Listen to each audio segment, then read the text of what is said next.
जनादेशलाई शिरोधार्य गरेर मुलुकलाई एउटा सकारात्मक दिशामा अगाडि बढाउनु पर्ने हो।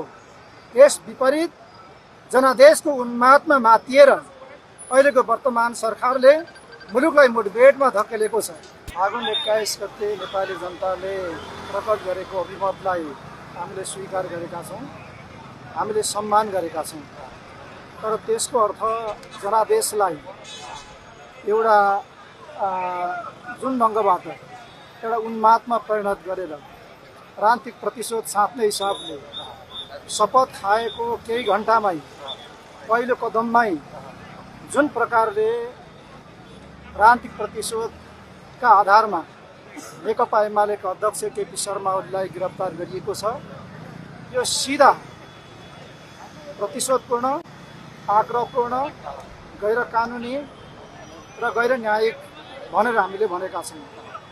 हामीले सुरुमै भनेका छौँ कि भाद्र 23 र 24 गतेको घटनाको छानबिन गर्नको निम्ति बनेको जुन आयोग थियो त्यसका अध्यक्ष गौरीबहादुर कार्की, जसले आयोगको अध्यक्ष हुनु पूर्व नै सामाजिक सञ्जालको माध्यमबाट जे प्रकारका आक्रमपूर्ण अभिव्यक्तिहरू दिएका थिए, उनी त्यस अभिव्यक्तिका कारणले त्यस आयोगको अध्यक्ष हुन लायक छैनन् भन्ने कुरा हामीले त्यति बेलै भनेका थियौँ। जुन कुरा प्रतिवेदनले पनि त्यो प्रश्न पारेको छ कि त्यो प्रतिवेदन आफैमा अपूर्ण छ, आफैमा अधुरो छ, आग्रहपूर्ण छ, प्रतिशोधपूर्ण छ।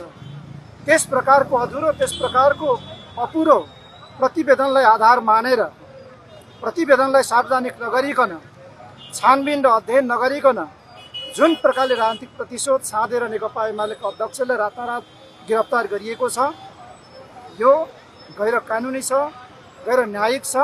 त्यस प्रकार नेकपा एमालेले कार्की आयोगको प्रतिवेदनलाई अस्वीकार गर्दै, त्यसलाई खारेज गर्दै सर्वोच्च अदालतका बहालवाला न्यायाधीशको अध्यक्षतामा उच्च स्तरीय छानबिन आयोगको हामीले माग गरेका छौँ।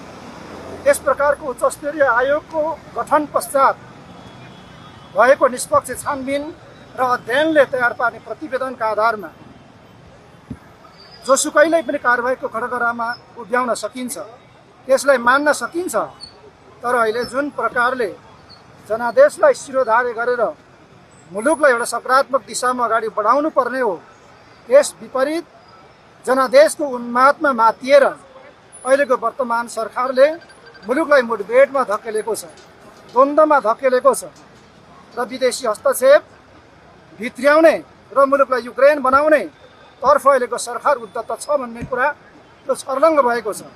यसका बारेमा नेकपा एमाले गम्भीर छ, हामी गम्भीर छौँ र सम्पूर्ण नेपाली जनताहरूलाई हामी आह्वान गर्न चाहन्छौँ सचेत हुनको निम्ति, सजग हुनको निम्ति।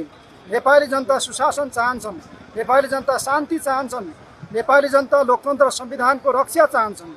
यस प्रकार यो सरकारले तत्कालै आफ्नो बुद्धिलाई, आफ्नो विवेकलाई सकारात्मक दिशातर्फ ढल्काएर द्वन्द्वतर्फ होइन, मुठभेडतर्फ होइन, एउटा संवैधानिक हिसाबले, कानुनी हिसाबले मुलुकलाई सकारात्मक दिशामा अगाडि बढाउनको निम्ति हामी आह्वान गर्न चाहन्छौँ। र आज हामीले तत्कालै हाम्रो पार्टीका अध्यक्ष केपी शर्मा ओलीलाई रिहाई गर्नको निम्ति हामीले माग गरेका छौँ।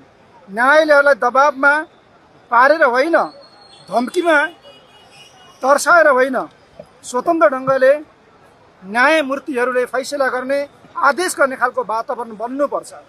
त्यस प्रकार अहिलेको वर्तमान सरकारले जुन प्रकारको अनुचित दबावमा राज्य यन्त्रहरूलाई राखेर आफ्नो एउटा कुत्सित मनसालाई पुरा गर्ने चाहना बोकिराखेको छ, निश्चय नै यो कुरा नेपाली जनताहरूले बुझ्नेछन्, आज बुझ्नेछन्, भोलि बुझ्नेछन्, पर्सि बुझ्नेछन्।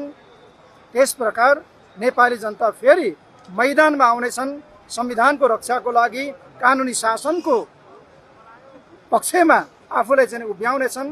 यस प्रकार हामी सम्पूर्ण नेपाली जनतालाई आह्वान गर्न चाहन्छौँ कि कानुन मिचेर प्रतिशोधको आधारमा मुलुकलाई द्वन्द्वतर्फ धकेल्ने काम तत्काल बन्द गरियोस्।